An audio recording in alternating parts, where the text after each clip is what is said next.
It's Friday, November 25th, 2022, and this is the Washington Times front page. Thanks for joining us. I'm George Gerbo. An under-the-radar fight between the Biden administration and an independent Afghanistan inspector general will soon be thrust into the spotlight when Republicans take over the House. Much of the effort, Ben Wolfgang reports, will focus on the government's handling of the rushed U.S. military withdrawal from Afghanistan in August of last year and its aftermath, as well as why, as critics contend, no high-ranking officials were fired as a result. Republicans are also zeroing in on a clash between the government and the Special Inspector General for Afghanistan Reconstruction, known as SIGAR. SIGAR says the administration is refusing to provide detailed accountings of the roughly $1.1 billion in U.S. assistance to Afghanistan since the military left last year. The House's January 6th committee will soon conclude its roughly 18-month investigation into the events surrounding the riot at the U.S. Capitol, leaving a series of unresolved legal battles and questions about its successes. Joseph Clark reports the panel promised to release by next month all the evidence that it had gathered, though much of its work has been made public in a series of hearings. The committee interviewed thousands of witnesses and unearthed reams of emails, text messages, and other documents to build its case that former President Trump placed lawmakers and others in harm's way by promoting false election fraud claims while also stoking the violence that befell the Capitol. You can read all of these stories at WashingtonTimes.com/front page. You can also find our entire lineup of news, commentary, and sports podcasts at WashingtonTimes.com/podcasts. The Republican National Committee had been under a consent decree since 1982 after the Democratic National Committee sued it over allegedly disenfranchising minority voters in a New Jersey gubernatorial race.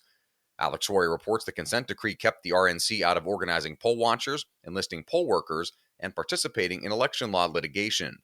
The decree was lifted in 2019, and the RNC is now ramping up all of those activities.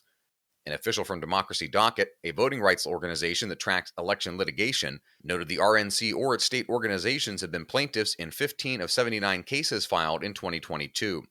It described the litigation as seeking to restrict access to voting. Some ballots are still being tallied in U.S. House races across the country, but analysts expect the overall total of votes in those races will end up as a 3 percentage point advantage for Republicans. In previous years, Stephen Dinan reports, that would be good enough to net about 25 House seats and give Republicans 230 of the chamber's 435. Instead, Republicans are poised to hold no more than 222 seats, a net gain of about 10.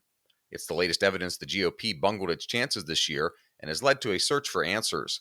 The emerging consensus is that Republicans ran up the vote in places where they didn't need it.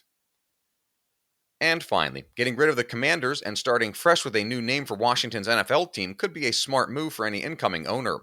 As owner Dan Snyder explores the sale of his team, Matt Paris reports marketers say another rebrand would help wipe the slate clean after controversies and scandals. The Commanders have won 5 of their past 6 games, but the moniker has yet to fully catch on.